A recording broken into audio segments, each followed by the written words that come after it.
আজকে চলে এলাম আবার নতুন একটা ভিডিও নিয়ে। আজকে সহজ করে তোমাদের প্যাথোলজি পড়াবো। আজকে আলোচনা করব অ্যাট্রফি সম্বন্ধে। অ্যাট্রফি কিন্তু শর্ট নোট হিসেবে খুব ইম্পর্টেন্ট। তাহলে অ্যাট্রফি কি? Reduce size of an organ or tissue resulting from a decrease in cell size and number. ভুলে যাও, মুখস্থ করার দরকার নেই, কনসেপ্টটা বোঝো। তাহলে এখানে কী রয়েছে? মাস্কুলার ফাইবার রয়েছে বা একটা মাসেল টিস্যু রয়েছে বা মাসেল সেল রয়েছে।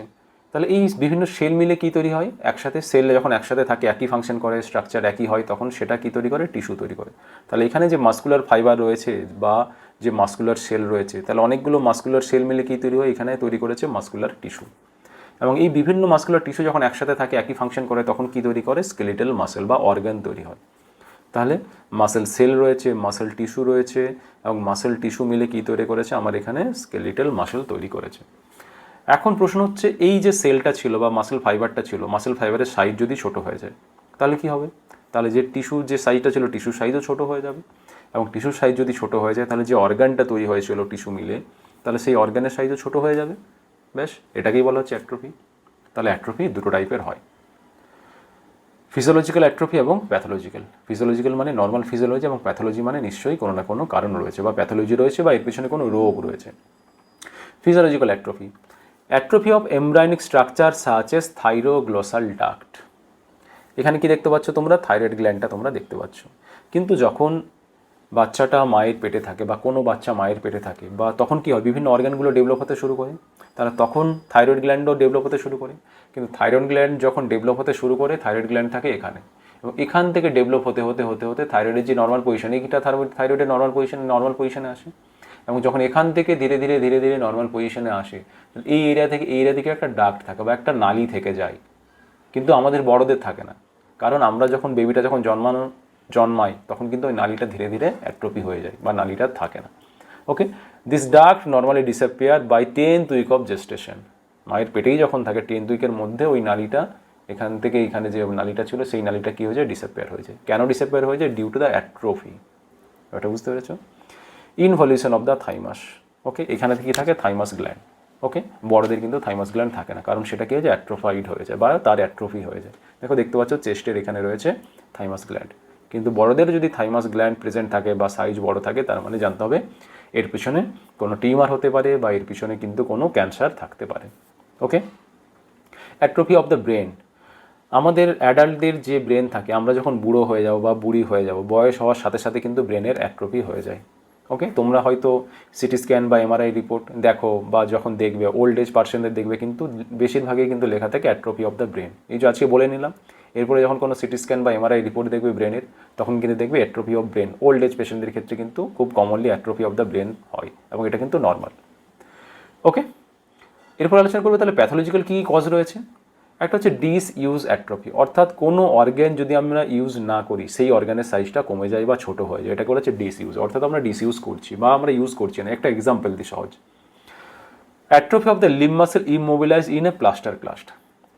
ধরে নিলাম এই পার্সেন্টটা বা যাদের কখনো প্লাস্টার হয়, প্লাস্টার হয়ে যাওয়ার পরে কী হয়? ওই পাটার আর মুভমেন্ট হয় না। তাহলে যখনই কোনো অর্গ্যানে আমরা মুভমেন্ট করছি না, বা যখন মাংসপেশিটার আমি আর নড়াচড়া করছি না, একটা প্লাস্টার 2 মাস ধরে রাখলাম, তার মানে 2 মাস ধরে ওই মাংসপেশিটার আর কিন্তু কোনো মুভমেন্ট হচ্ছে না বা ফাংশন হচ্ছে না, তখন কিন্তু মাংসপেশিটার সাইজ কমে যায়। ওকে, এটা কিন্তু তোমরা খেয়াল করবে। তোমরা কি দেখেছো যেসব স্ট্রোক পেশেন্ট দেখবে, যেসব স্ট্রোক পেশেন্ট হয় একদিকটা কী হয়ে যায়? প্যারালাইসিস হয়ে যায়। প্যারালাইসিস হওয়ার সাথে সাথে দেখবে ওই দিকের হাত এবং পাগুলো সরু হয়ে যায়, কারণ ওই যেহেতু স্ট্রোক হয়ে গেছে, হাত পা নাড়াতে পারছে না, এবং যখন যেহেতু নাড়াতে পারছে না, কী হয়ে গেছে? ডিসইউজ অ্যাট্রফি হচ্ছে। Denervation, atrophy of muscle due to damage to the nerve. একটু আগে যেটা বললাম, এটার আরও ক্লাসিক্যাল এক্সাম্পল হচ্ছে পোলিওমাইলাইটিস বা বাচ্চাদের যে পোলিও রোগটা হয়। পোলিও রোগের জন্য কি হয়? যেহেতু নার্ভটা ড্যামেজ হয়, তাহলে ওই নার্ভের সাথে যে মাসেলটা রয়েছে, সেই মাসেলটা ফাংশন করতে পারে না, এবং মাসেল ফাংশন না করলে কি বললাম? মাসেলের সাইজটা কমে যাবে বা অ্যাট্রফি হয়ে যাবে। Okay, third example ischaemic, brain atrophy due to the atherosclerosis. একটা নর্মালি হতে পারে ব্রেনের অ্যাট্রফি, অথবা আরেকটা হলো অ্যাথেরোস্ক্লেরোসিস হয়ে গেল, অর্থাৎ যে আর্টারি দিয়ে রক্ত ব্রেনে পৌঁছায়, সেই আর্টারিটা সরু হয়ে গেল। তাহলে আর্টারি যদি সরু হয়ে যায়, তাহলে কী হবে? প্রপার আর ব্লাড যেতে পারবে না। ব্লাড যদি যেতে না পারে, তাহলে কী হবে? ব্রেনের সেলের সাইজগুলো ছোটো হয়ে যাবে বা ব্রেনটার অ্যাট্রফি হয়ে যাবে, এবং এটাকে বলা হচ্ছে ইসচেমিক অ্যাট্রফি। ওকে, 4 নম্বর point, pressure. Atrophy of the renal parenchyma due to hydronephrosis, অর্থাৎ কিডনিতে হাইড্রোনেফ্রোসিস হয়েছে, কী কারণে হতে পারে? সাধারণত ধরে নিলাম ইউরেটারে যদি স্টোন হয়, তাহলে ইউরেটারে বা মূত্র নালীতে যদি স্টোন হয়, তাহলে ইউরেটারে যদি স্টোন হয় তাহলে কী হবে?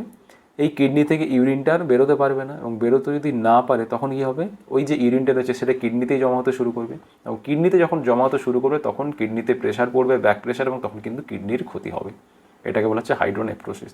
এবং এই হাইড্রোনেফ্রোসিস যদি হয় তাহলে রেনাল যে প্যারেনকামে রয়েছে, রেনাল প্যারেনকামের সেলগুলো ছোটো হয়ে যায় বা তার অ্যাট্রোফি হয়ে যায়। ওকে, বুঝতে পারলে? তাহলে লাস্টে আলোচনা করবো স্টারভেশন। তাহলে স্টারভেশনের সাথে অ্যাট্রোফি রিলেশন কি?